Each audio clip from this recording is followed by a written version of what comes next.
It is indeed stream time. Hello there. Good night, good afternoon. Actually, it's afternoon most places, yeah. Good afternoon. Oh, I just realized I forgot to change the book. Oh well, that's fine. I'm just gonna hide it and then get the new one real quick. Where are you, book? There you are. Hello, E.T. Hello, Myung. Welcome, so nice to see you here.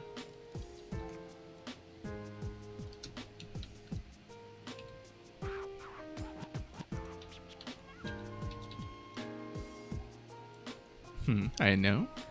Doesn't make it any less nice to see you, does it?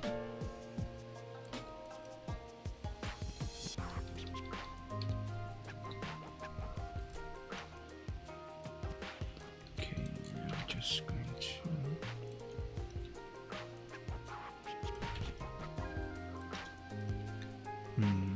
I think that should do it, yeah.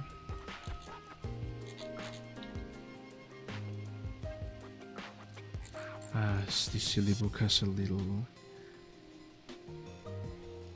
thing, but I don't know what it is, so I'll just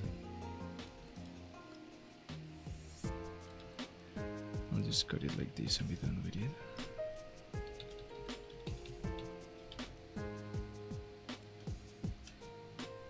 Your bed is so true. I do remember I put you to sleep last time, didn't I? That was nice.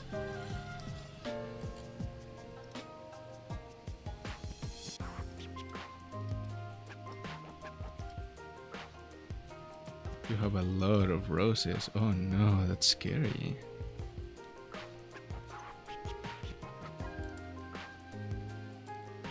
I fear what you'll do with that many roses, sadly.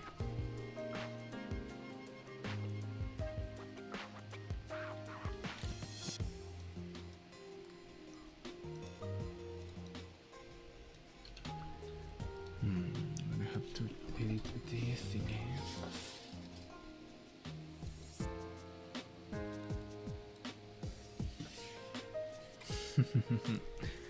Are you gonna do the 10-minute ASMR one?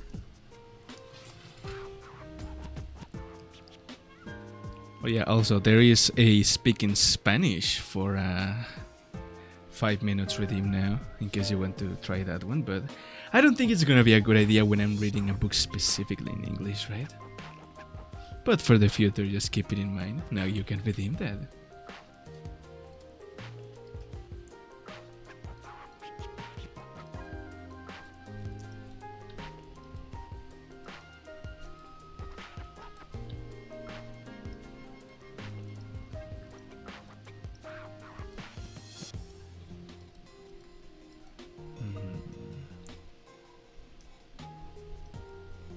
See here, maybe a little less saturated, and then with some lower brightness and higher contrast. There we go, I think that should be good. Yeah, I suppose you could do that if you want to torture me again. You evil creature.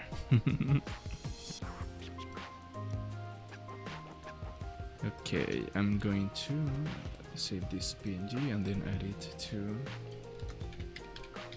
the stream, and then we can start after I do a little post in TikTok.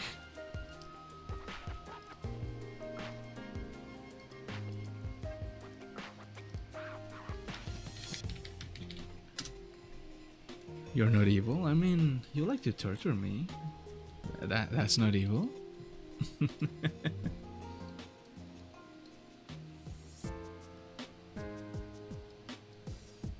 Okay, the Necronomicon. There we go.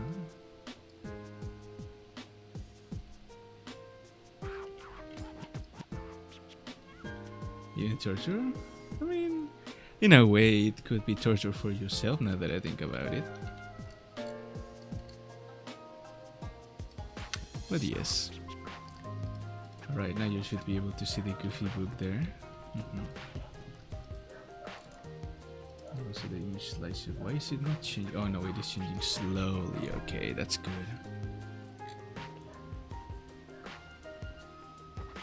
Alright, perfect.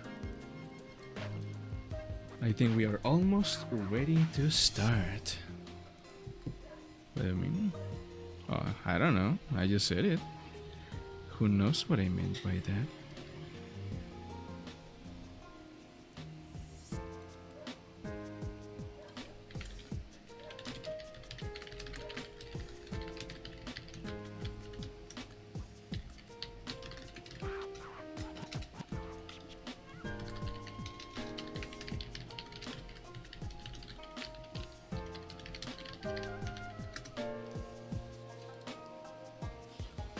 No. I mean, it was just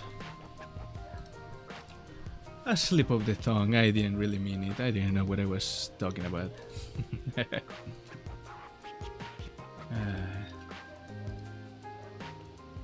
Let's see. I am gonna get this image and then I can post it, and after that should be good to start.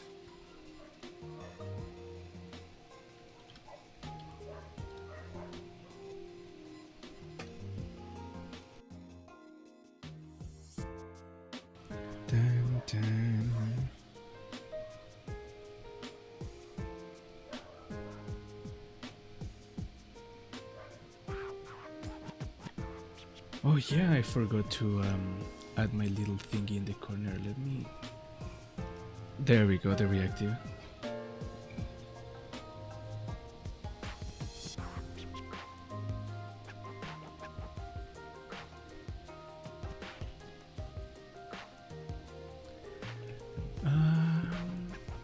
Where are you, creature? There you are.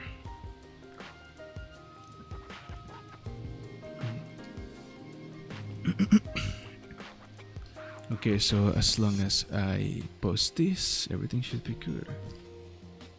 44 notifications, holy, 59 people view my profile. You're very talented artist, so you're very... Oh my god, it's a scammer. I got my first TikTok scammer. Look at that, I'm going up in the world.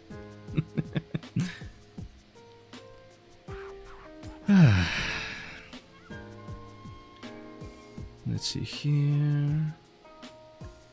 Like my comment. What comment? Oh, I love reading stuff. Okay. Okay, so yeah, I'm gonna post this on TikTok and then let's begin, shall we? Finally, some nice HP Lovecraft stories for everyone. For the full family, you know. I'm just gonna use green room this time.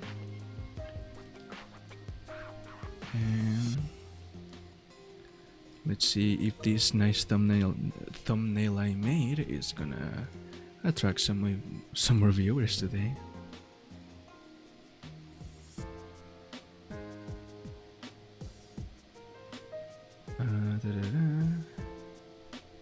I'll put the rain noises to make it more relaxing in just a second. Reading.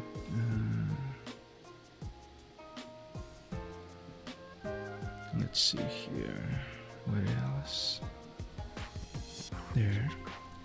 Ooh, I have a stupid idea. My voice is coming enough already, so.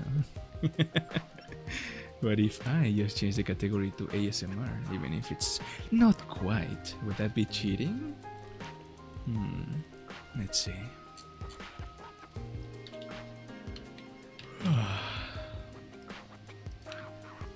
Let's hope people don't think I'm cheating them for that.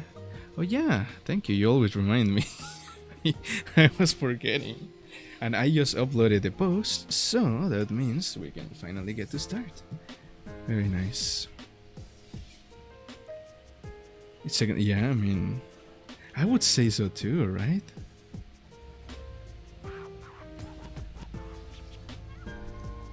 You know, technicality, even if I put some like intonation and emphasis into it, it's meant to be calm. My voice is soft and relaxing anyway, so I always forget the YouTube stream. I don't know why. If I don't start it at the very, very start, I just forget. Okay. Let's see. Where is it?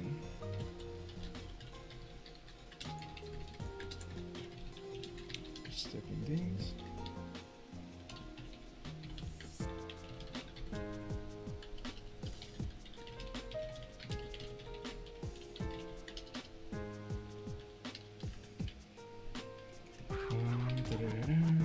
Oh shit.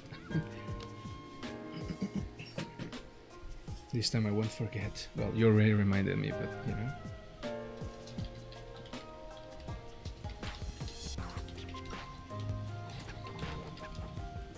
What do you mean? My voice is very relaxing, very calm, very kind, very soft. It's everything when it comes to relaxing.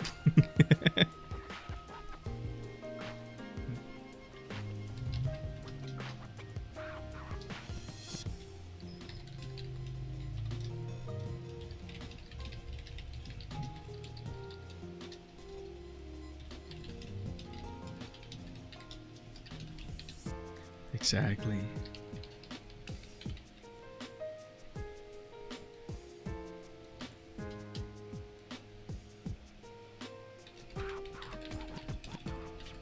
I don't know. I'm just, you know, a very good reader, I would say. Listen to the turn of the pages.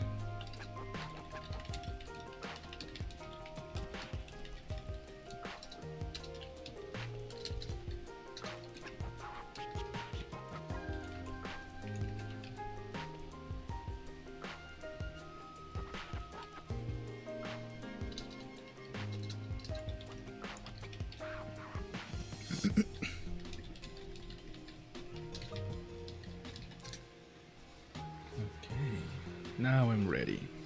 Let's see. Oh. Don't bite me. Bite me, that's rude. Why are you biting me? Shaking my head. Let's see. I am going to do the rain noises to make it even more relaxing and so people think I'm ASMRing. Oh, nice. Okay, these ones are a little bit played in. Yeah. Alright, how does that sound in contrast with my voice? Is that a good volume? And also, can you hear the turn of the pages every time I do?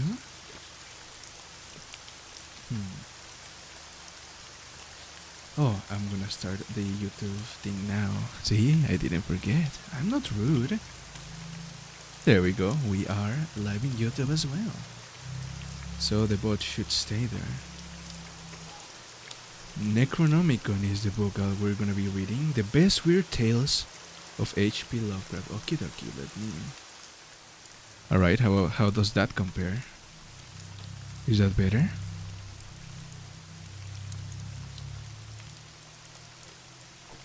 I'll just wait until I see a reply.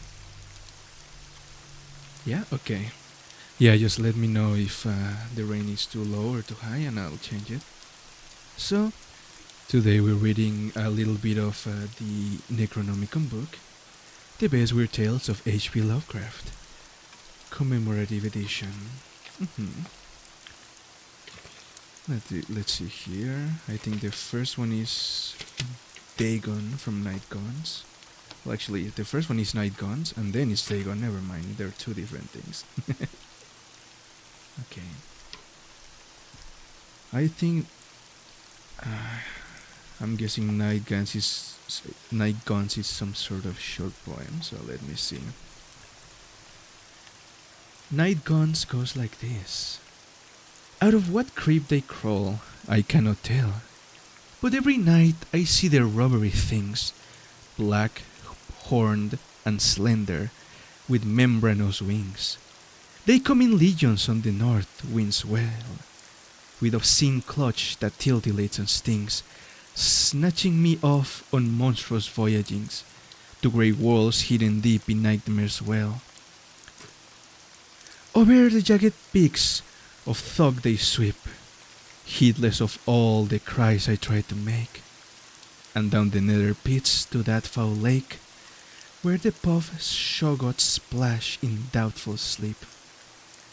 But oh, if only they would make some sound, or wear a face where faces should be found. You wanna click? Okay, let me get my clicker. Good girlie T, there's a click for you. Okay.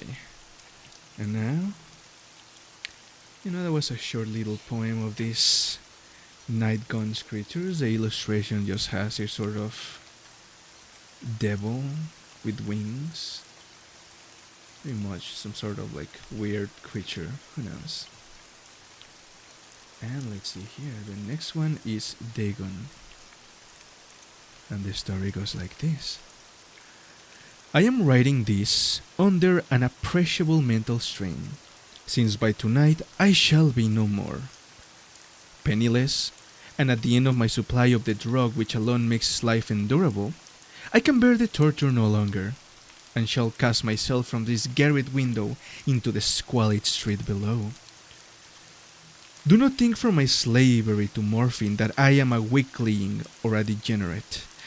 When you have read these hastily scrawled pages you may guess, though never fully realize, why it is that I must have forgetfulness on death.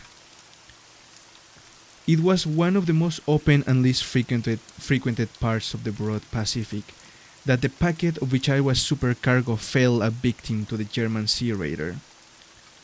The Great War was then at its very beginning, and the ocean forces of the Hun had not completely sunk to their latter degradation.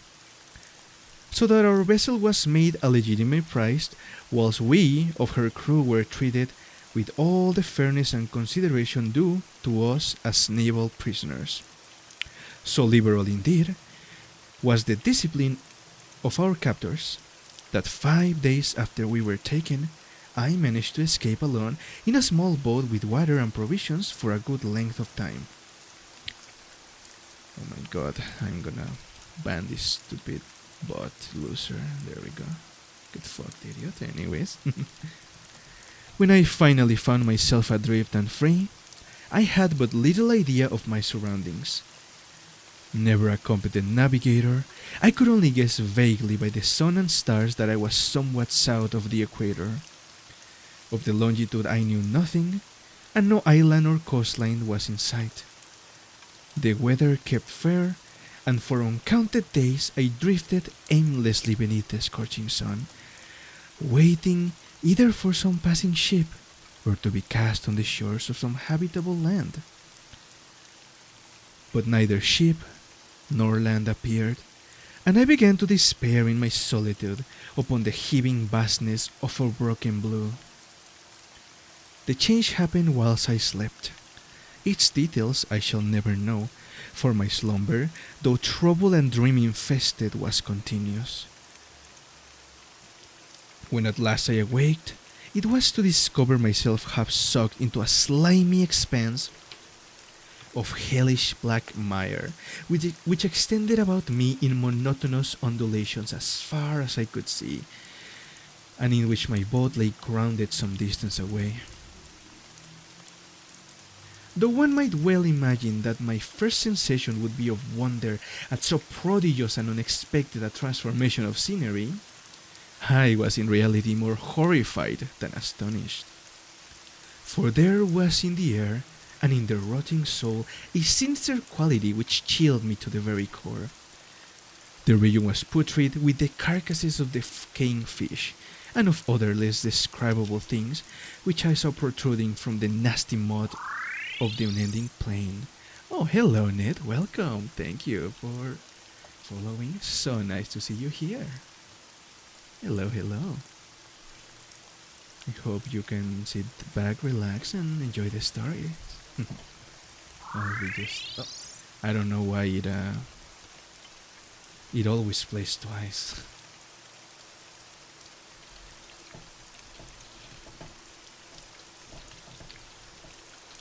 Oh, there we go. Okay, continuing on. The region was putrid with. Oh, no, wait. No, I really read that.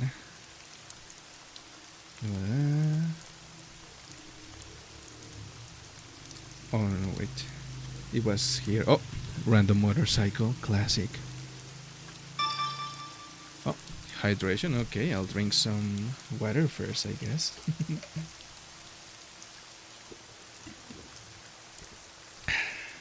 There. Hydration acquired. Moving on.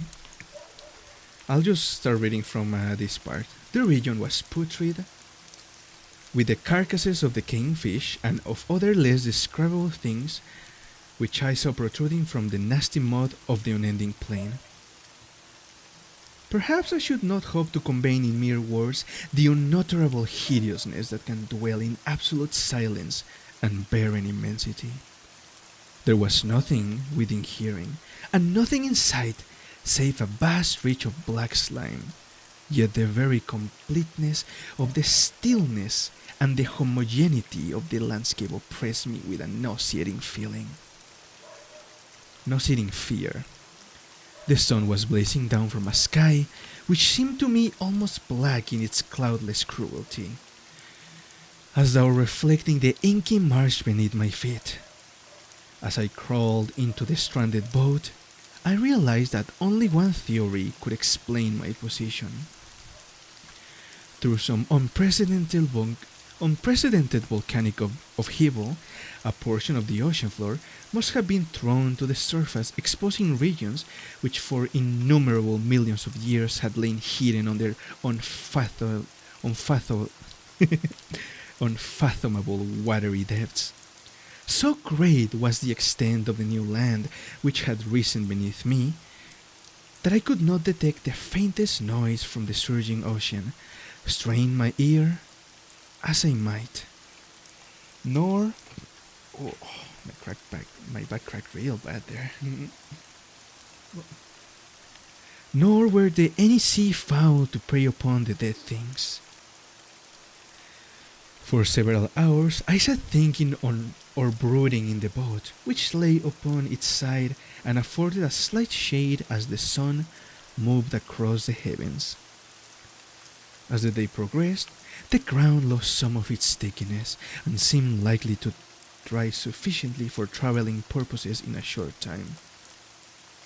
That night, I slept but little, and the next day, I made myself a pack containing food and water, preparatory to an overland journey in search of the vanished sea and possible rescue. Yes, I do have old man problems. That's what I get for being an old man, I suppose. Who would have guessed? On the third morning, I found the sole dried enough to walk upon with ease. The odor of the fish was maddening, but I was too much concerned with graver things to mind so slight and evil, and set out boldly for an unknown goal. All day, I forged steadily west. Stupid fucking motorcycle, I swear to God. All day, I forged steadily westward, guided by far-away hummock, which rose higher than any other elevation on the rolling desert. That night I encamped, and on the following day, still traveled toward the hummock, though that object seemed scarcely nearer than when I had first espied it. By the fourth evening, I attained the base of the mound, which turned out to be much higher than it had appeared from a distance, an intervening valley setting it out in sharper relief from the general surface. Too weary to ascend, I slept in the shadow of the hill. I know not why my dreams were so wild that night, but ere the warning and fantastically gibbous moon had risen far above the eastern plain, I was awake in a cold perspiration, determined to sleep no more. Such visions as I had experienced were too much for me to endure again, and in the glow of the moon I saw how unwise I had been to travel by day. Without the glare of the parching sun, My journey would have cost me less energy. Indeed, I now felt quite able to perform the ascent which had deterred me at sunset. Picking up my pack, I started for the crest of the eminence. Well, I like to be called an old man. I think it adds to the charm. I have said that the unbroken monotony of the rolling plain was a source of vague horror to me. But I think my horror was greater when I gained the summit of the mount and looked down the other side into an immeasurable pit or canyon, whose black recesses the moon had not yet soared high enough to illuminate. I felt myself on the edge of the world, peering over the rim into a fathomless chaos of eternal night. Through my terror, through my terror ran curious reminiscences of Paradise Lost and Satan's hideouts, and Satan's hideous climb through the unfashioned realms of darkness. As the moon climbed higher in the sky, I began to see that the slopes of the valley were not quite so perpendicular as I had imagined. Ledges and outcroppings of rock afforded fairly easy footholds for a descent, whilst after a drop of a few hundred feet, the declivity became very gradual. Urged on by an impulse which I cannot definitely analyze, I scrambled with difficulty down the rocks and stood on the gentler slope beneath, gazing into the Stygian deeps where no lights had yet penetrated. Also, I cannot believe these first scars, then a dog starts barking. Today is not my reading day. I hope it's not too annoying. I'm sorry if it is. All at once, my attention was captured by a vast and singular object on the opposite slope, which rose steeply about 100 yards ahead of me. An object that gleamed whitely in the newly bestowed rays of the ascending moon. That it was merely a gigantic piece of stone, I soon assured myself. But I was conscious of a distinct impression that its contour and position were not altogether the work of nature. A closer scrutiny filled me with sensations I cannot express, for despite its enormous magnitude and its position in an abyss which had yawned at the bottom of the sea since the world was young, I perceived beyond a doubt. Yes, I know what's really annoying. Here's your click, you little brat. For despite its enormous magnitude and its position in an abyss which had yawned at the bottom of the sea since the world was young, I perceived beyond a doubt that the strange object was a well-shaped monolith whose massive bulk had known the workmanship and perhaps the worship of living and thinking creatures. Dazed and frightened, yet not without a certain thrill of the scientist or archaeologist's delight, I examined my surroundings more closely. The moon, now near the zenith, shone weirdly and vividly above the towering steps that hemmed in the chasm and revealed the fact that a far-flung body of water flowed at the bottom, winding out of sight in both directions, and almost lapping my feet as I stood on the slope. Okay, good girl. Thank you for the click. For some reason, when I read things, I get yawny. I'm not sleepy. Like, I don't want to sleep, but I get yawny. So, I yawn quite a lot, but it's not a big deal. It's a lot better when I'm reading bedtime stories, though, that's for sure. Across the chasm, the wavelets washed the base of the cyclopean monolith, on whose surface I could now trace both inscriptions and crude sculptures. The writing was in a system of hieroglyphics unknown to me, and unlike anything I had ever seen in books, consisting for the most part of conventionalized aquatic symbols such as fishes, eels, octopi, crustaceans, mollusks, whale, and the like. Yes, I yawn a lot, I am sorry for that. Several characters obviously represented marine things which are known to the modern world, but switching page, whose decomposing forms I had observed on the ocean recent plains. Yeah, it was the pictorial carving, however, that did most to hold me spellbound. Plainly visible across the intervening water on account of their enormous size was an array of bas reliefs whose subjects would have excited the envy of a Dore. I think that these things were supposed to depict men, at least a certain sort of men, though the creatures were shown disporting like fishes in the waters of some marine grotto, or paying homage at some monolithic shrine which appeared to be under the waves as well. Of their faces and forms, I dare not speak in detail, for the mere remembrance makes me grow faint.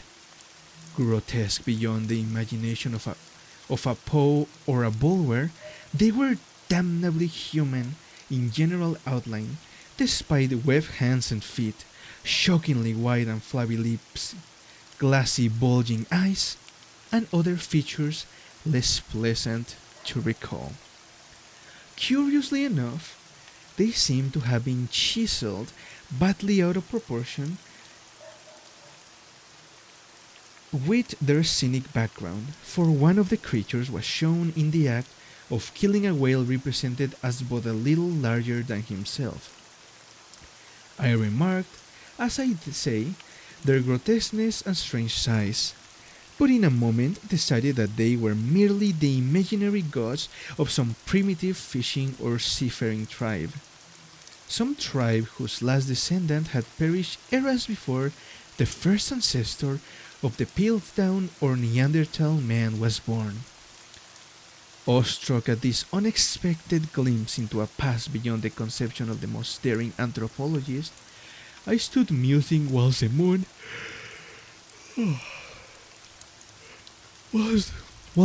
cast queer reflections on the silent channel before me.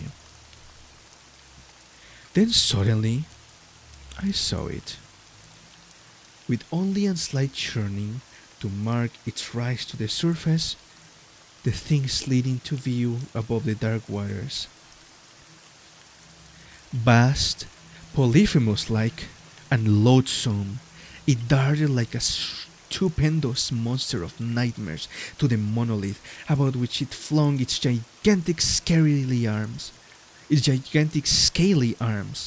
the while it bowed its hideous head and gave vent to a certain measured sound. I think it went mad then. Of my frantic ascent of the slope and cliff, and of my delirious journey back to the stranded boat, I remember little. I believe I sang a great deal, and laughed oddly when I was unable to sing. I have indistinct recollections of a great storm some time after I reached the boat. At any rate, I know that I heard pedals. I heard peals of thunder and other tones which nature utters only in her wildest moods. When I came out the shadows, I was in San Francisco Hospital, brought thither by the captain of the American ship which had picked up my boat in mid-ocean. In my delirium I had said much, but found that my words had been given scant attention. Of any land of evil in the Pacific, my rescuers knew nothing, nor did I deem it necessary to insist upon a thing which I knew they could not believe. Once I sought out a celebrated ethnologist and amused him with peculiar questions regarding Philistine legends of Dagon, the fish god, but soon perceiving that he was hopelessly conventional, I did not press my inquiries. It is at night, especially when the moon is gibbous and waning, that I see the thing. I tried morphine, but the drug has given only transient surcease. and has drawn me into its clutches as a hopeless slave. So now I am to end it all, having written a full account for the information of the contemptuous amusement of my fellow men. Often I ask myself if it could not have all been a pure phantasm, a mere freak of fever as I lay sun-stricken and raving in the open boat after my escape from the German man of war. This I ask myself, but ever does there come before me a hideously vivid vision in reply. I cannot think of the deep sea without shuddering at the nameless thing that may at this very moment be crawling and floundering on its slimy bed, worshipping their ancient stone idols and carving their own detestable likeness on submarine obelisks of water-soaked granite. I dream of a day when they may rise above their billows to drag down in their reeking talons the remnants of puny, war-exhausted mankind, of a day when the land shall sink and the dark ocean floor shall ascend amidst universal pandemonium. The end is near. I hear a noise at the door, as of some immense, slippery body lumbering against it. It shall not find me. God, that hand! The window! The window! And that is Dagon or Dagon, I don't know how people say it. I heard Dagon, I heard Dagon. Very, very silly story. Man found himself in a weird, creepy mess. Found a strange humanoid creature and went insane.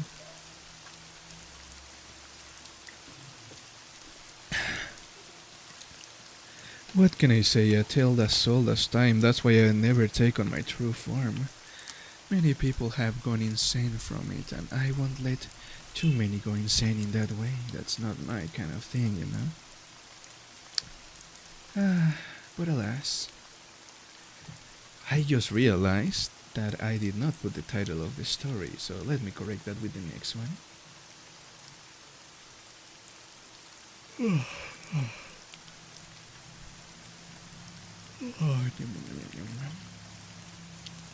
Let's see the text. This one is called The Statement of Randolph Carter.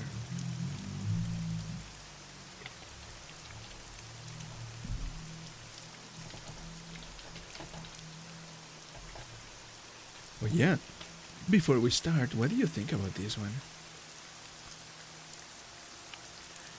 Hey, I have no idea why my hand makes people go so damn bad. Like, it's just a hand.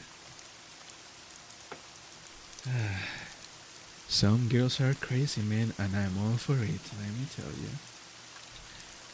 But it doesn't make it any less funny.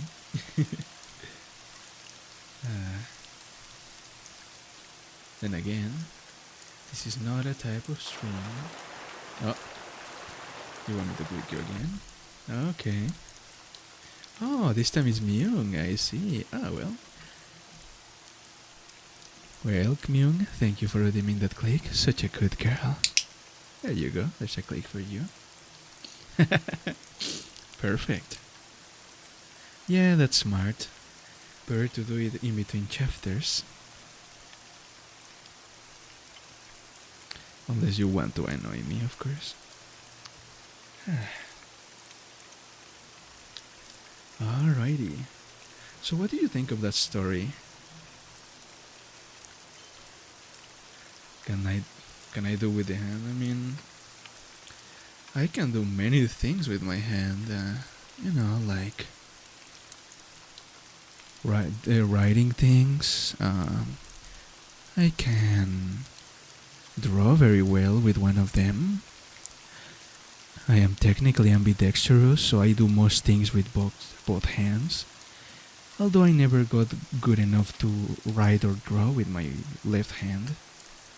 But when it comes to doing anything else, I can use both hands just fine.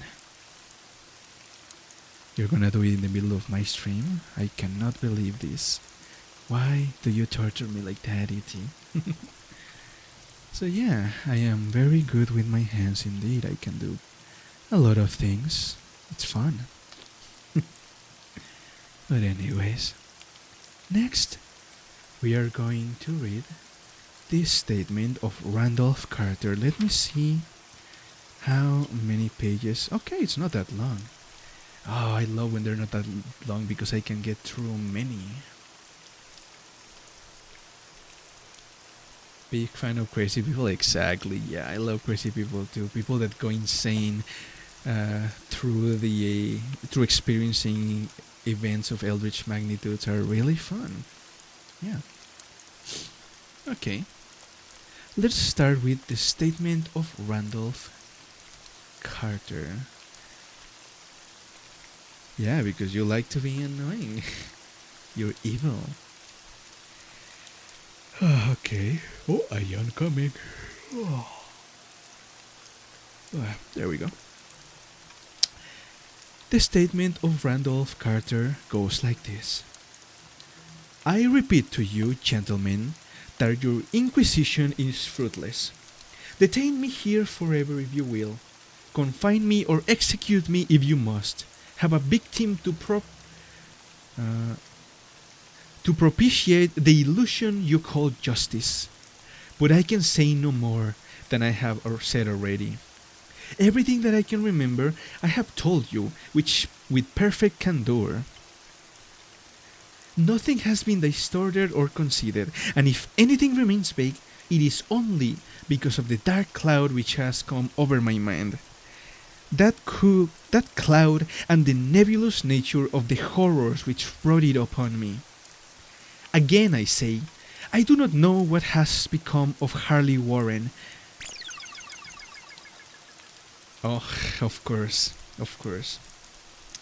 Okay, I will read you in the ASMR voice now, for 1 minute. Let me just... Again I say, I do not know what has become of Harley Warren, though I think, almost hope, he is in peaceful oblivion. If there be anywhere so blessed a thing, it is true that I have, for 5 years, been his closest friend, and a partial sharer of his terrible researches into the unknown. I will not deny, though my memory is uncertain and indistinct, that this witness of yours may have seen us together, as he says, on the Gainesville Pike, walking towards Big Cypress Swamp at 11:30 on that awful night. That we bore electric lanterns, spades, and a curious coil of wires with attached instruments, I will even affirm, for these things all played a part in the single hideous scene which remains burned into my shaken recollection. But of what followed, and of the reason I was found alone and dazed on the edge of the swamp next morning, I must insist that I know nothing save what I have told you over and over again. And that's a little past 1 minute. You say to me that there is nothing in the swamp or near it which could form the setting of that frightful episode. I reply that I knew nothing beyond what I saw. Vision or nightmare it may have been. Vision or nightmare I fervently hope it was.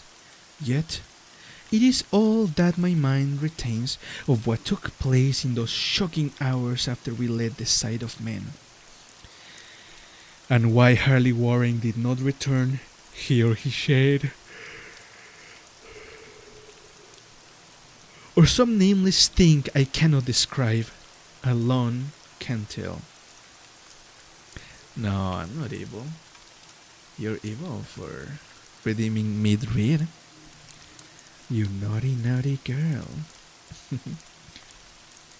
As I have said before, the weird stories of Harley Warren were well known to me, and to some extent shared by me. Of his vast collection of strange, rare books on forbidden subjects, I have read all that are written in the languages of which I am master.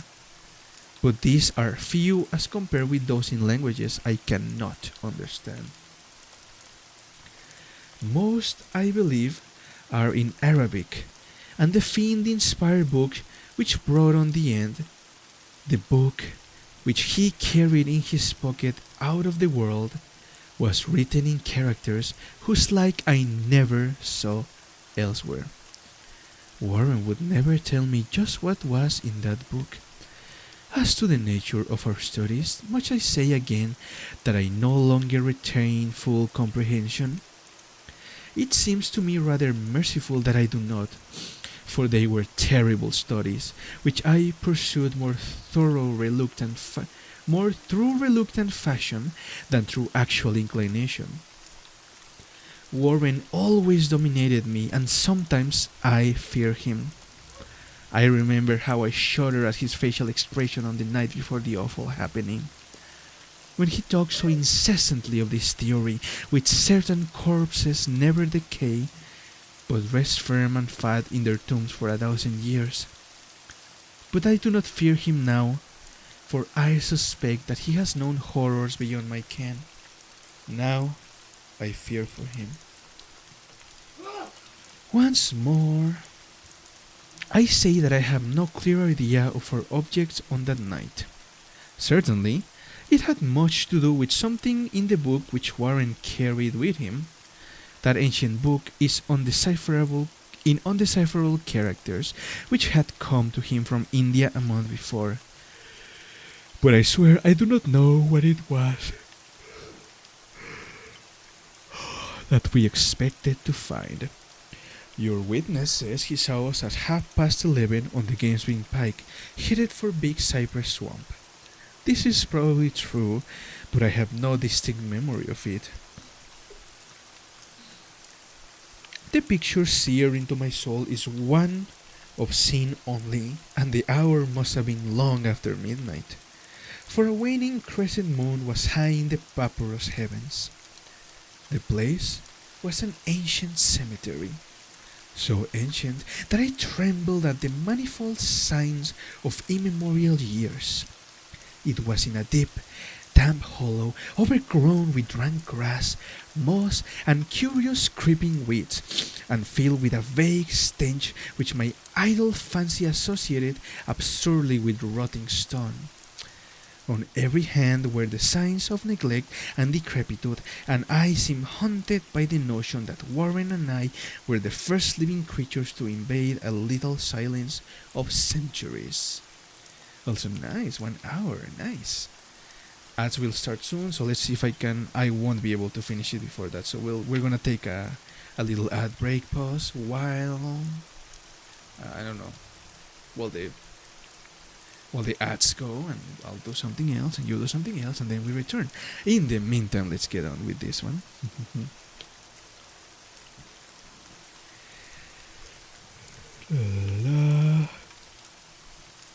Rolling Stone. Oh, here I was. On every hand were the signs of neglect and decrepitude, and I seemed haunted by the notion that Warren and I were the first living creatures to invade a little silence of centuries. Over the valley's rim and wan, waning crescent moon peered through the noisome vapors that seemed to emanate from unheard of catacombs, and by its feeble, wavering beams I could distinguish a repellent array of antique slabs, urns, cenotaphs, and mausoleum facades, all crumbling, moss-grown, and moisture-stained, and partly concealed by the gross luxuriance of the unhealthy vegetation. My first vivid impression of my own presence in this terrible necropolis concerns the act of posing with Warren before a certain half-obliterated sepulchre, and of throwing down some burdens which we seem to have been carrying. I now observed that I had with me an electric lantern and two spades, whilst my companion was supplied with a similar lantern and a portable telephone outfit. No word was uttered, for the spot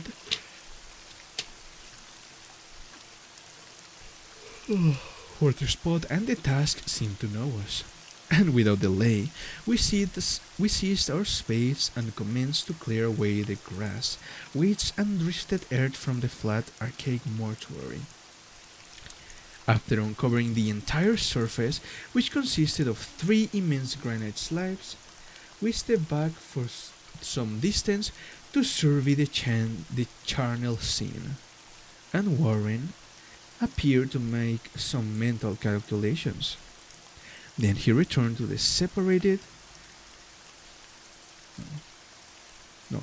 Then he returned to the sepulchre and, using his spade as a lever, sought to pry up the slab lying dearest to a stony ruin which may have been a monument in its day. He did not succeed and motioned to me to come to his assistance. Finally, our combined strength loosened the stone, which we raised and tipped to one side. Alright, and that's where I'm gonna stop for now. We're gonna take a 5-minute break and then we'll be back, okay?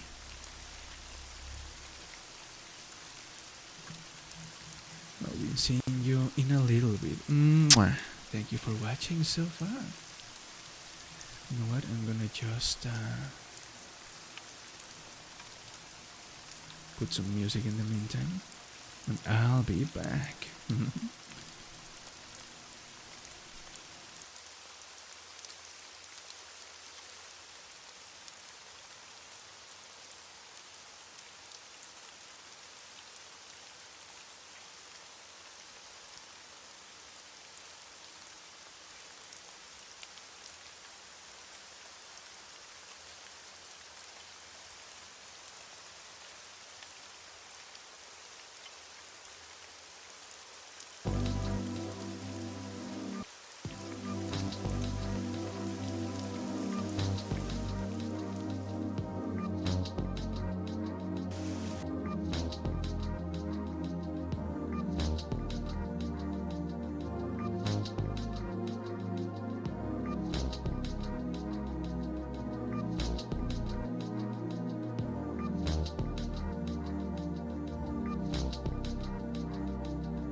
There we go.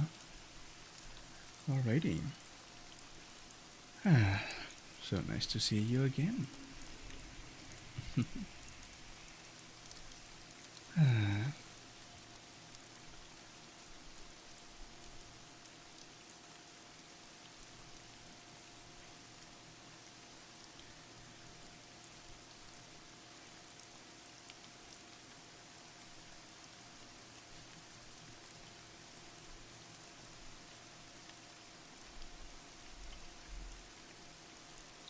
okay. How are you doing now? Is everyone doing good?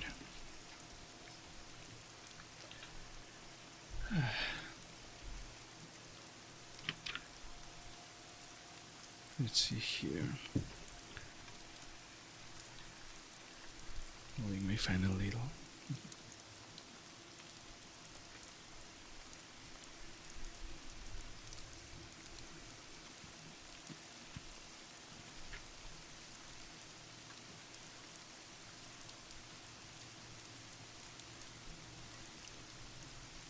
Oh, why?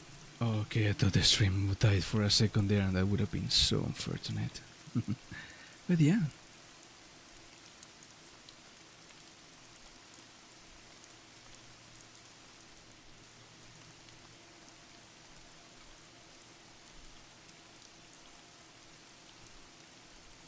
Oh, okay, well.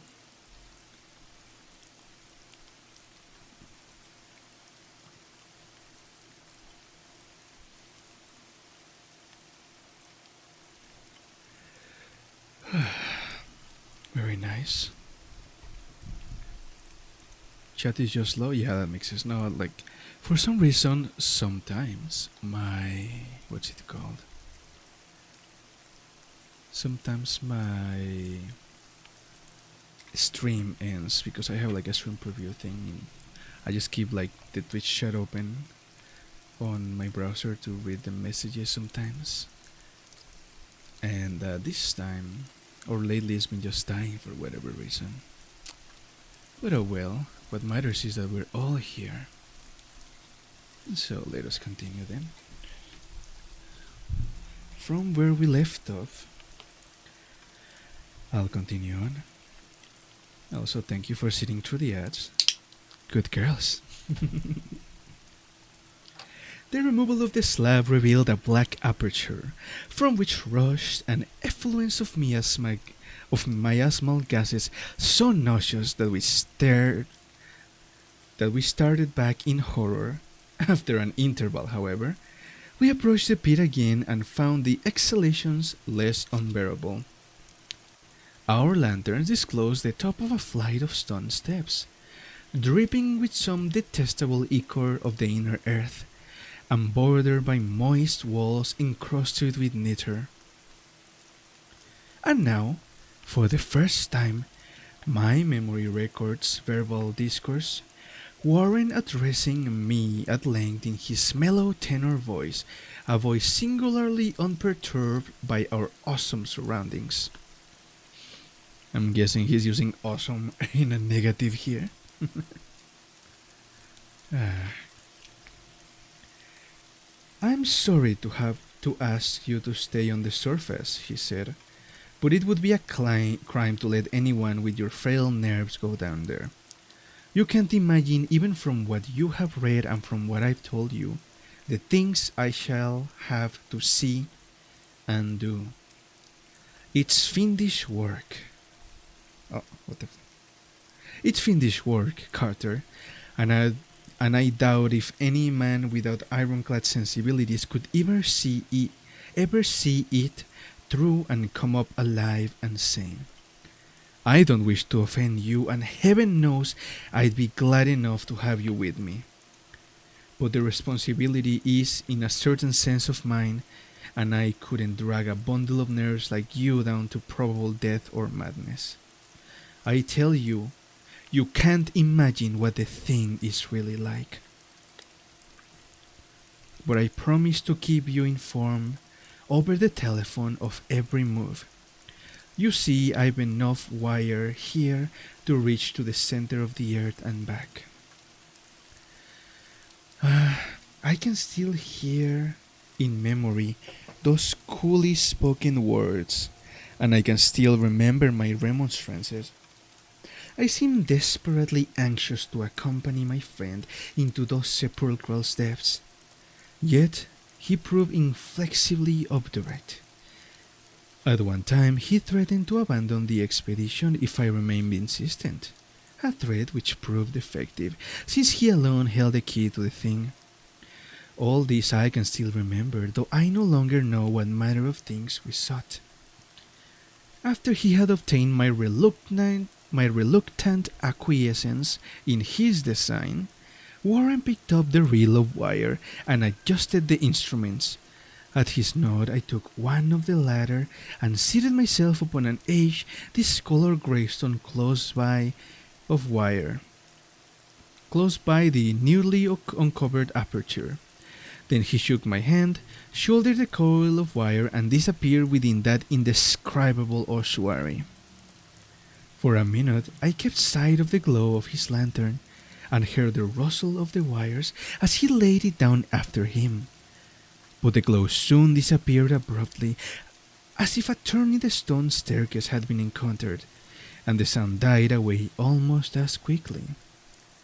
I was alone, yet bound to the unknown depths by those magic strands which insulated surface lay green beneath the struggling beams of that waning crescent moon. I constantly consulted my watch by the light of my electric lantern and listened with feverish anxiety at the receiver of the telephone. But for more than a quarter of an hour I heard nothing. Then a faint clicking came from the instrument, and I called down to my friend in a tense voice. Apprehensive as I was nevertheless unprepared for the words which came up from that uncanny vault in accents more alarmed and quivering than any I had heard before from Harley Warren. He who had so calmly left me a little while previously, now called from below in a shaky whisper more portentous than the loudest shriek. God, if you could see what I'm seeing! I could not answer. Speechless, I could only wait. Then came the frenzied tones again. Carter, it's terrible, monstrous, unbelievable. This time my voice did not fail me, and I poured into the transmitter a flood of excited questions. Terrified, I continued to repeat, Warren, what is it? What it is? Once more came the voice of my friend, still hoarse with fear, and now apparently tinged with despair. I can't tell you, Carter. It's too utterly beyond thought. I dare not tell you. No man could know it and live. Great God! I never dreamed of this.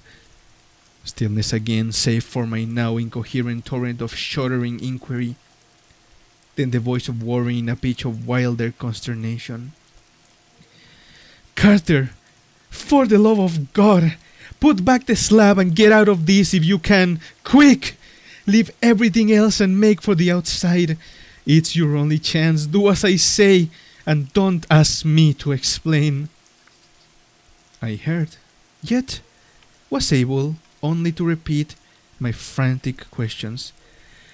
Around me were the tombs and the darkness and the shadows. Below me some peril beyond the radius of the human imagination. But my friend was in greater danger than I, and through my fear I felt a vague resentment that he should deem me capable of deserting him under such circumstances. More clicking, and after a pause, a piteous cry from Warren. Bear it! Beat it! For God's sake! Put back the slab and beat it, Carter! Something in the boyish slang of my evidently stricken companion unleashed my faculties. I formed and shouted a resolution.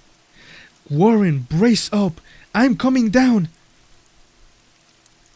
But at this offer, the tone of my auditor changed to a scream of utter despair.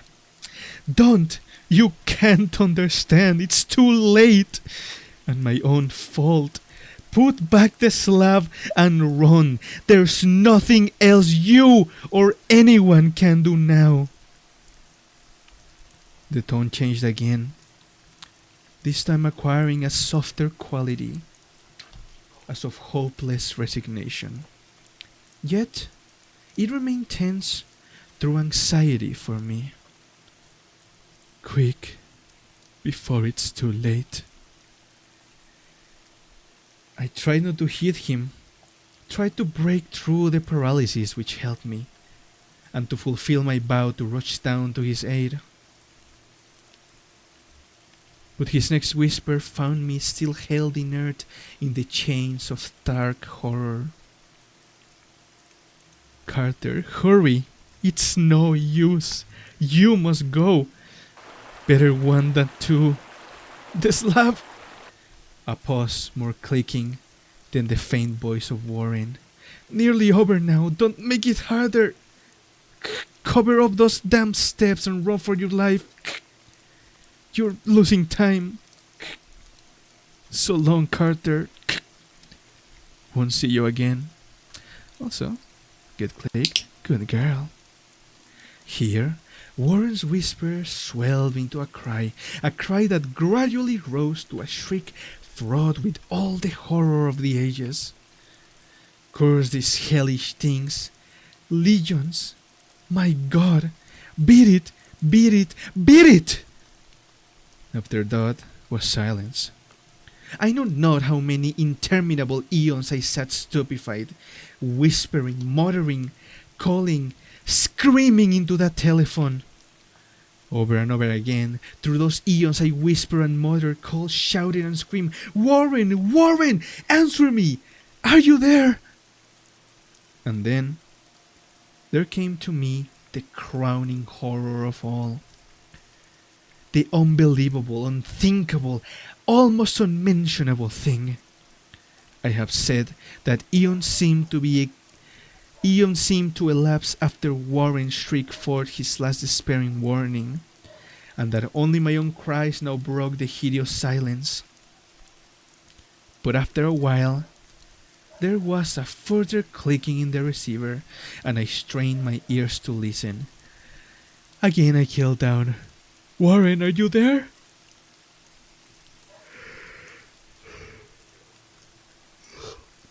And in answer heard the thing which has brought this cloud over my mind. I do not try, gentlemen, to account for that thing, that voice, nor can I venture to describe it in detail, since the first words took away my consciousness and created a mental blank which reaches to the time of my awakening in the hospital. Shall I say that the boy was deep, hollow, gelatinous, remote, unearthly, inhuman, disembodied? What shall I say? It was the end of my experience and is the end of my story. I heard it and knew no more. Heard it as I sat petrified in that unknown cemetery, in the hollow, amidst the crumbling stones and the falling tombs, the rank vegetation and the miasmal vapors. Heard it well up from the innermost depths of that damnable open sepulchre, and I watched amorphous necrophagous shadows dance beneath an accursed waning moon. And this is what it said. You fool, Warren is dead.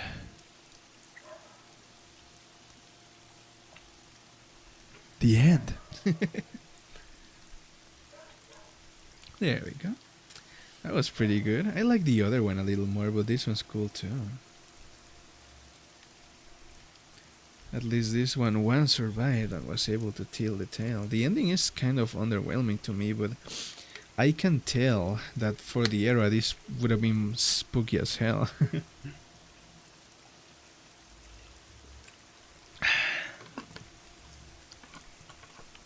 Like the usual warning is just kind of goofy at the end. There is kind of like a creepypasta ending. Nevertheless, good story, good story. Very enjoyable. What do you think about it? Did you like it less, more? Was it nice?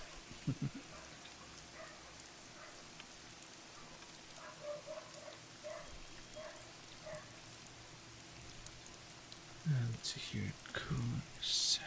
There we go.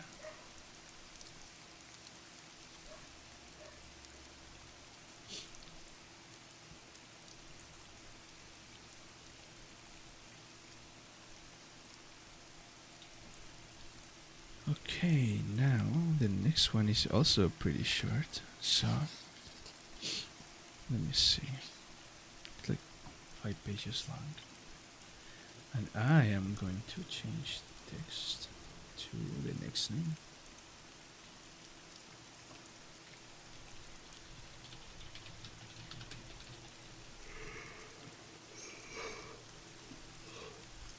Oh, thank you for the bites and the hearts. Thank you for the roses. I hate TikTok. Let's take just a short, tiny break and then I'll continue.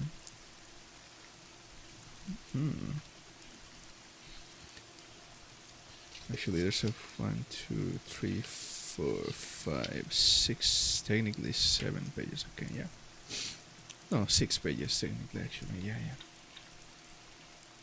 yeah. I love horror. It's so fun to look back at the classics, see how far we've come and what has inspired things. How very, very nice indeed.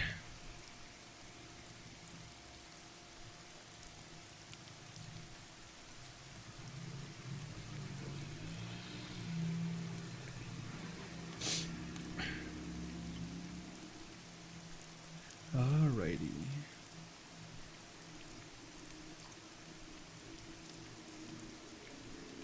Let's see here. Let's start with the next one then, shall we? Yes, of course you do. If you want to redeem something, I think now's the time before I start with the next one.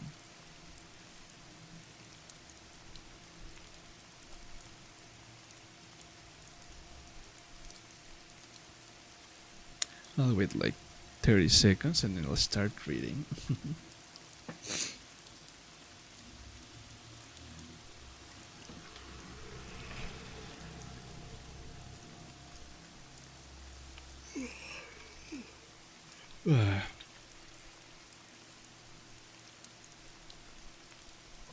Okay.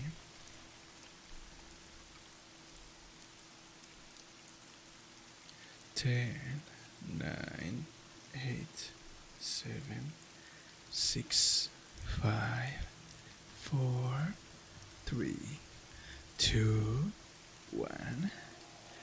We're starting now then. The doom that came to Sarnath. There is in the land of Nar a vast still lake that is fed by no stream, and out which no stream flows. 10,000 years ago, there stood by its shore the mighty city of Sarnath. 10,000 years ago, oh no, but Sarnath stands there no more.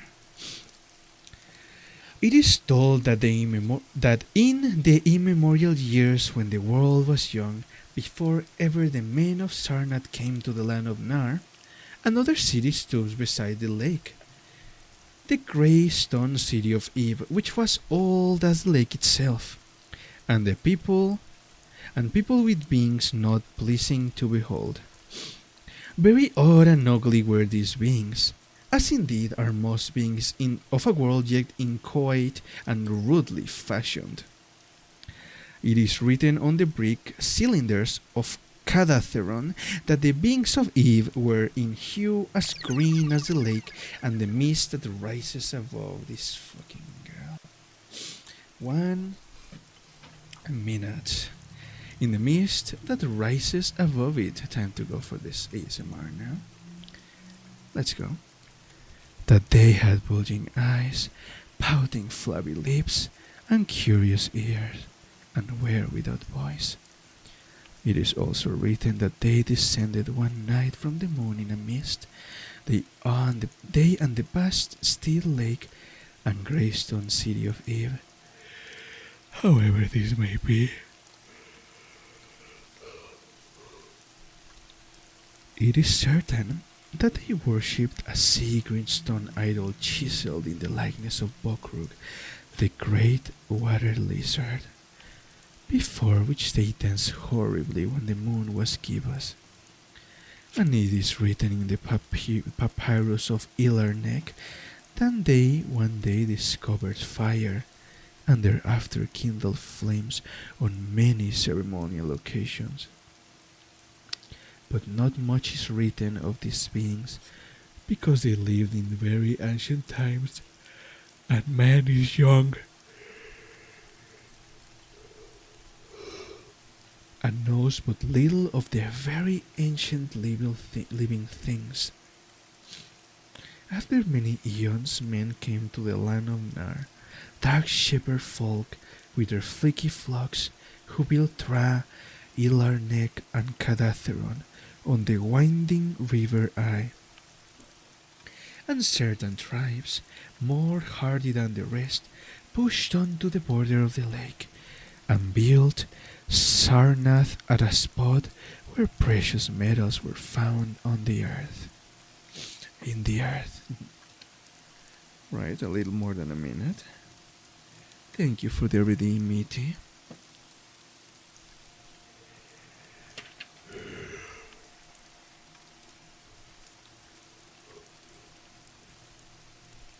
Not far from the grey city of Eve did the wandering tribes lay the first stones of Sarnath, and at the being and at the beings of Eve they marveled greatly. But with their marveling was mixed hate, for they thought it not meet that beings of such aspect should walk about the world of men at dusk. Nor did they like the strange sculptures upon the grey monoliths of Eve, for those sculptures lingered so late in the world, even until the coming men none can tell, unless it was because the land of Nar is very still and remote from most other lands, both of waking and of dream. As the men of Sarnath beheld more of the beings of Eve, their hate grew, and it was not less because they found the beings weak and soft as jelly to the touch of stones and arrows. So one day the young warriors, the slingers and the spearmen and the bowmen marched against Eve and slew all the inhabitants thereof, pushing the queer bodies into the lake with long spears, because they did not wish to touch them, and because they did not like the grey sculptured monoliths of Eve, they cast these also into the lake, wondering from the greatness of the labor however the stones were brought from afar, as they must have been, since there is not like them in the land of Nar or in the lands adjacent. Thus, of the very ancient city of Eve was nothing spared, save the sea green stone idol chiseled in the likeness of Bokrug, the water lizard. This the young warriors took back with them as a symbol of conquest over the old gods and beings of Eve, and as a sign of leadership in Nar.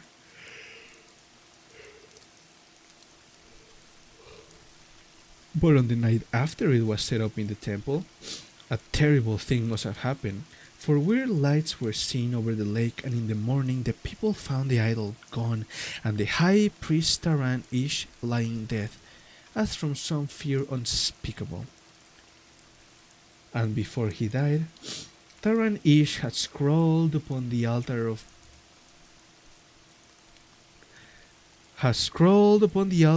chrysolite with coarse shaky strokes the sign of doom. After Taran Ish, there were many high priests in Sarnath, but never was the sea greenstone idol found, and many centuries came and went, wherein Sarnath prospered exceedingly, so that only priests and old women remember what Taran Ish had scrawled upon the altar of chrysolite.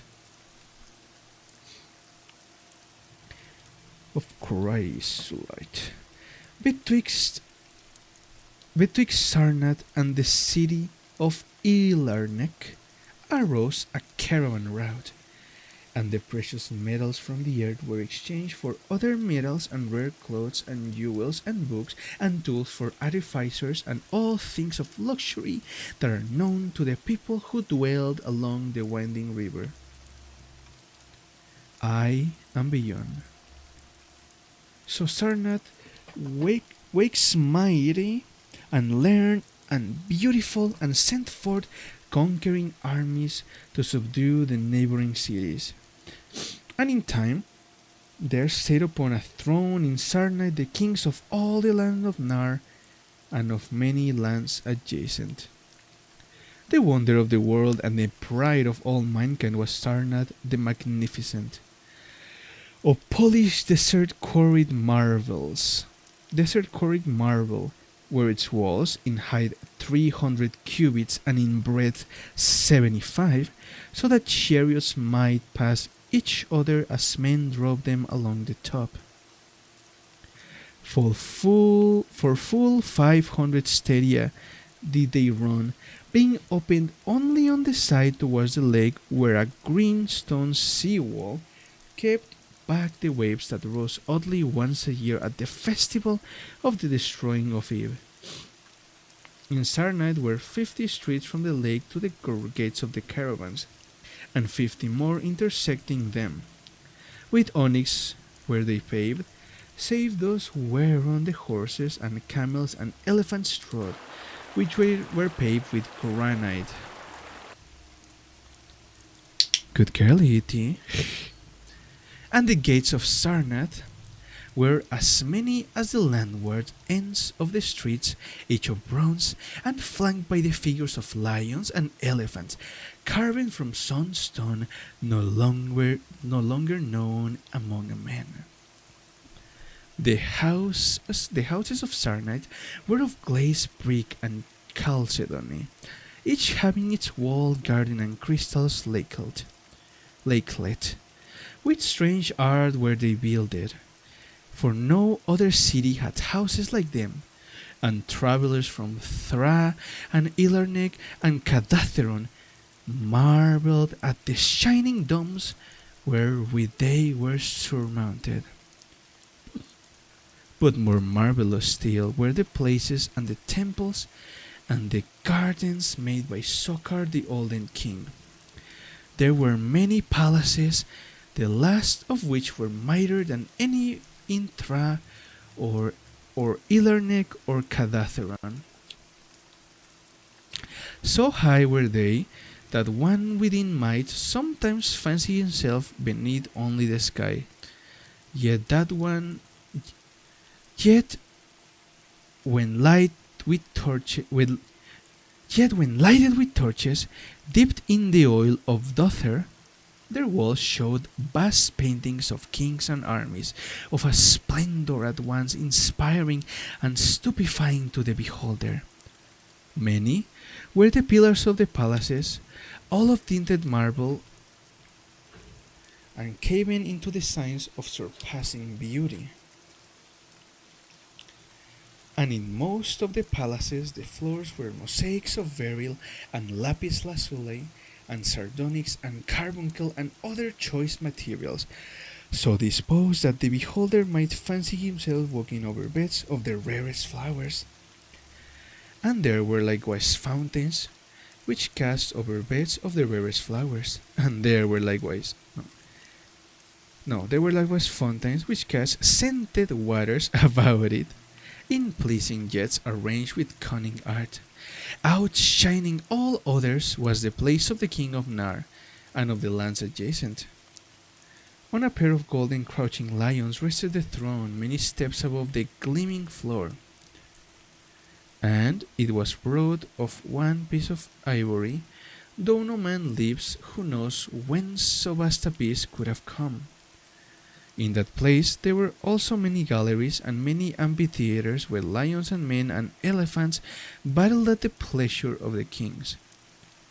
Sometimes the amphitheatres were flooded with water conveyed from the lake in mighty aqueducts, and then were enacted stirring sea fights of combats betwixt swimmers and deadly marine things. Lofty and amazing were the 17 tower-like temples of Sarnath, fashioned of a bright multicolored stone not known elsewhere. Oh. Oh, sorry for that. I don't know why I started getting a little sleepy from the reading. I cannot believe I am putting myself to sleep.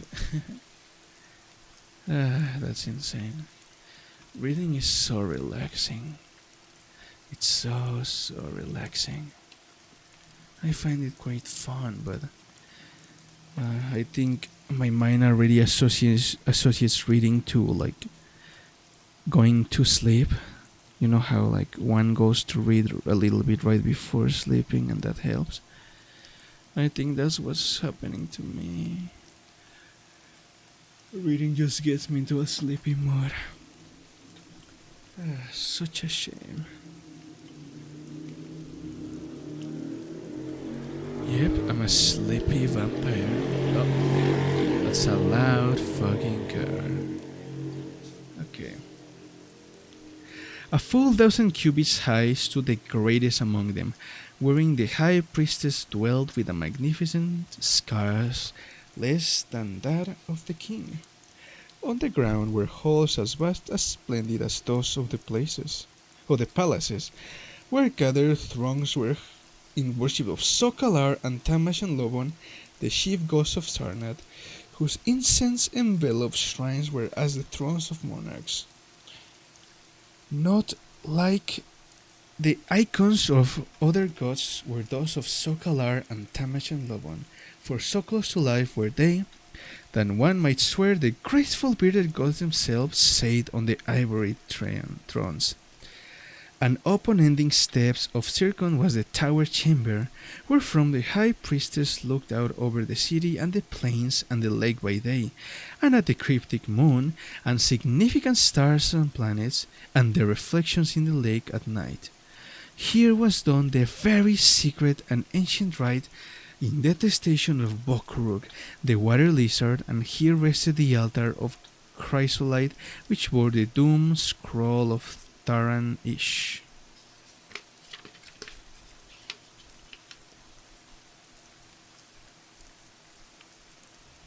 Why do I get so sleepy from reading? That's unfair. I want to read to my girls. Such a shame. Wonderful likewise were the gardens made by Sokar the Olden King. In the center of Sarnath they lay, covering a great space and encircled by a high wall, and they were surmounted by a mighty dome of glass, through which shone the sun and moon and planets when it was clear, and from which were hung fluent images of the sun and moon and stars and planet where it was not clear. In summer the gardens were cool with fresh odorous breezes skillfully wafted by fans, and in winter they were heated with concealed fires so that in those gardens it was always spring. There ran little streams over bright pebbles, dividing meads of green and gardens of many hues, and spanned by a multitude of bridges. Many were the waterfalls in their courses, and many were the lilied lakelets, and many were the lilied lakelets in which they expanded. Over the streams and lakelets rode white swans, whilst the music of rare birds chimed in with the melody of the waters. In ordered terraces arose the green banks, adorned here and there with bowers of vines and sweet blossoms and seats, and benched of marble and porphyrin.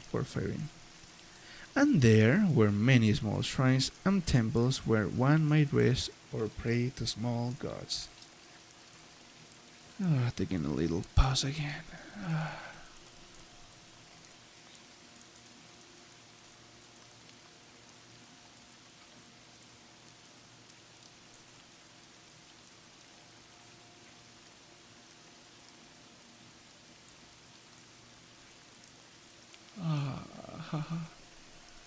Why do I get so sleepy? That's unfair. I need to finish this. At first, the high priest liked not these festivals. Wait, no. Each year there was celebrated in Sarnite the feast of the destroying of Eve, at which time wine, song, dancing and merriment of every kind abounded. Great honors were then paid to the shades of those who had annihilated the odd ancient beings, and the memory of those beings and of the elder gods was derided by dancers and lutanies crowned with roses from the gardens of Sokar. And the king would look out over the lake and curse the bones of the dead that lay beneath it. At first, the high priestess liked not this festival, for there had descended among these queer tales of how the sea-green Echion had vanished, and how Taran Ish had died from fear and left a warning. And they said that from their high tower they sometimes saw light beneath the waters of the lake. But as many years passed without calamity, even the priestess laughed and cursed and joined in the orgies of the feasters. Indeed, had they not themselves, in their high power, often performed the very ancient and secret rite in detestation of Pokru the water lizard?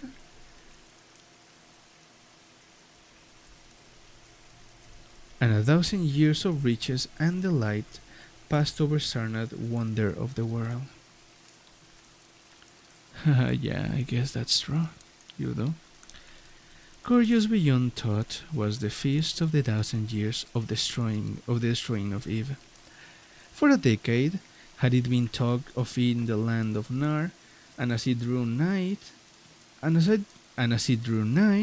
there came to Sarnath on horses and camels and elephants men from Thra, Eularnek, and Cadatheron, cities of Nar and the land beyond. Before the marble walls on the appointed night were pitched, the pavilions of princes and the tents of travelers. Within his banquet hall reclined Nargis Hay, the king, drunken with ancient wine from the bulge of Conquer Noth, and surrounded by feasting nobles and whoring slaves. They were eaten many strange delicacies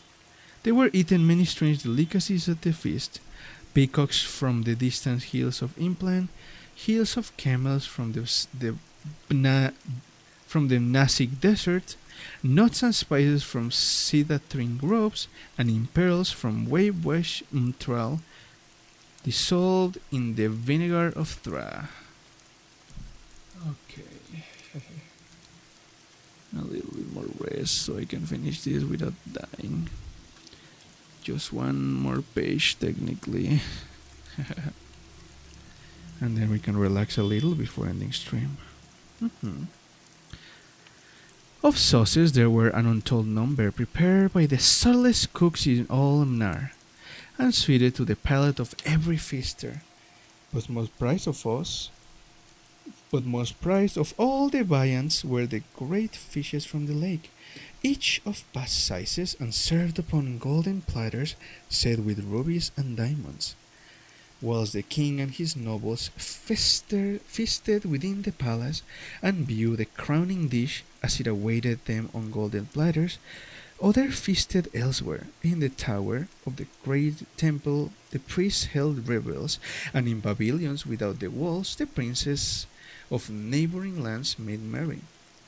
And it was the high priest Naika who first saw the shadows that descended from the gibbous moon into the lake, and the damnable green mist that arose from the lake to meet the moon and to shroud in a sinister haze the towers and the domes of fated Sarnath. Thereafter, those in the towers and without the walls beheld strange lights on the water, and saw that the grey rock Acurion, which was wont to rear high above and near the shores, was almost submerged. And fear grew vaguely yet swiftly, so that the princes of Ilarnec and of Far Rockall took down and folded their tents and pavilions and departed, though they scarce knew the reason for their departing. Oh my god, it's getting harder to read. That's insane. Why? I mean, I woke up at like 8 a.m., so that might be a part of it, but I don't know.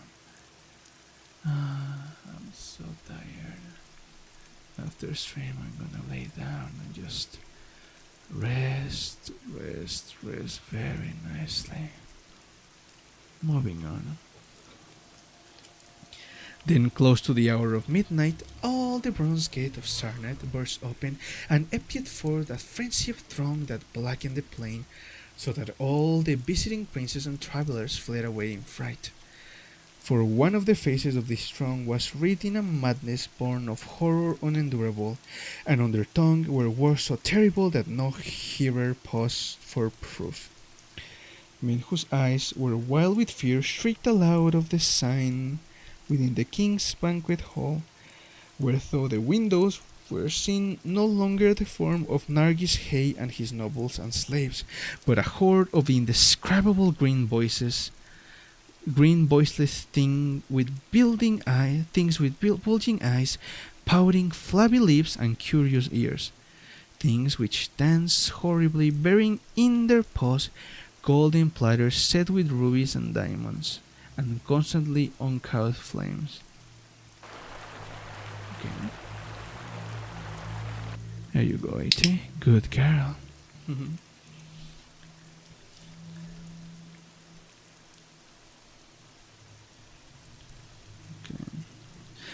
And the princes and travelers, as they fled from the doomed city of Sarnath on horses and camels and elephants, looked again upon the mist-begetting lake and saw the great rock. Acution was quite submerged, through all the land of Nar and the land adjacent spread the city and its precious metals no more. It was long ere any travels went thither, and even then only the brave and adventurous young men of yellow hair and blue eyes who are no kin to the men of Nar. These men, indeed, went to the lake to view Sarnath, but though they found the vasty lake itself and the grey rock Acurion which rears high above and near the shore, they behold not the wonder of the world and pride of all mankind, where one had risen walls of 300 cubits and towers yet higher, now stretched only the marshy shore, and where once had dwelt 50 million of men, now crawled the detestable water lizard. Not even the mines of precious metal remain doomed. Not even the mines of precious metals remain. Doom had come to Satarth. But half buried in the rushes was spied a curious green idol, an exceedingly ancient idol, chiseled in the likeness of Bugrog, the great water lizard. That idol, enshrined in the high temple of Harnack, was subsequently worshipped beneath the gibbous moon all throughout the land of Nar. Interesting. That's the end, and I think that's all the energy I have for reading. That was so fun, though. Tell me what you thought of this one. Was it fun? It felt a little slow, but I liked it.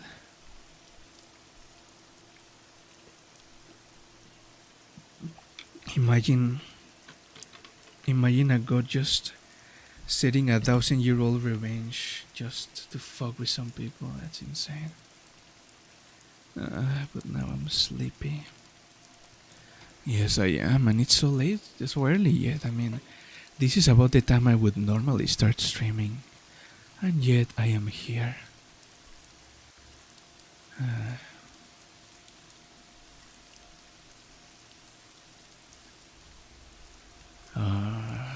that was that was quite a nice lecture. Yeah, I think I can, judging from the fact that I was getting a little tired yesterday too, I think I can only handle 2 hours of reading. But that's good to know. Hopefully, in the future, I'll be able to handle more. But yeah, that was nice. That was a fun little introductions into some of H.P. Lovecraft's stories.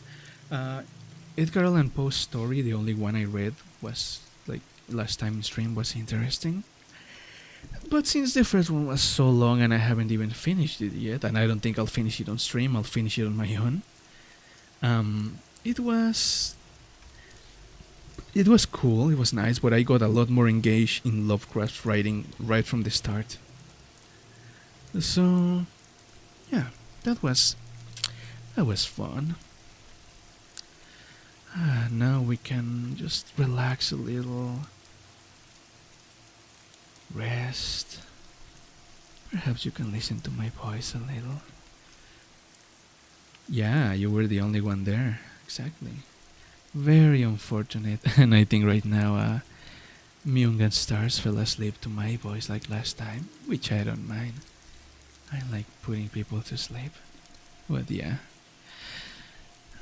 Such a shame that not many people want me. Yes, you still interrupted me, little brat.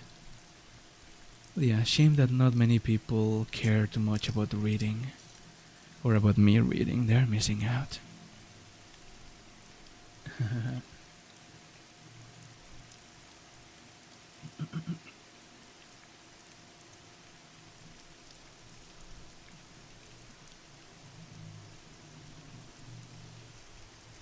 You're not a brat? Well, I'm glad you're not.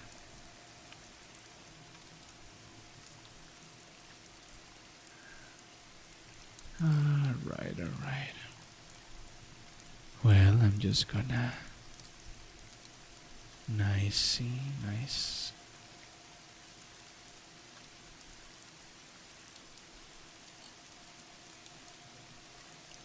Let's see. Where? Such a thing.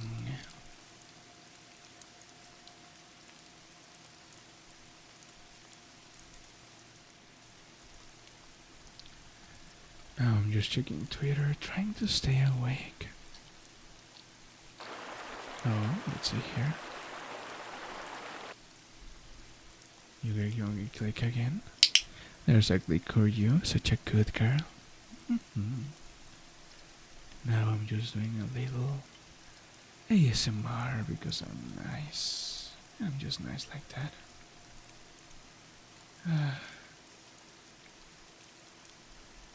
I wonder.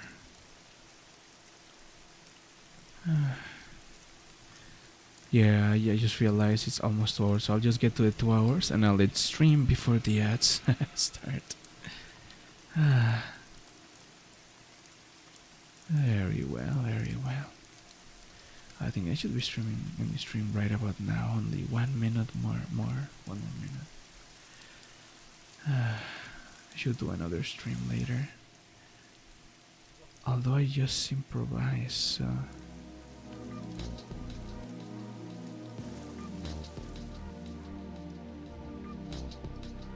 I improvise a lot, so... I kinda want to do one in here just with an actual script. Well, I wanna build 2 scripts. One of them is gonna be for here. Not build, sorry, write. And then the other one I'm going to do one for an NSFW audio for AirPlay, but that's gonna be for later. Building up on that AirPlay audience, hopefully. And yeah, I ordered some nice stuff for that specific ASMR, so look out for that, anyone who might either be here besides ET or might watch the VOD. Okay, goodbye. Have a good day, ET. Thank you for joining. Now that the 2-hour mark has been reached, I'm gonna be in the stream now. Thank you very much for watching, and I'll be seeing you next time. Bye bye.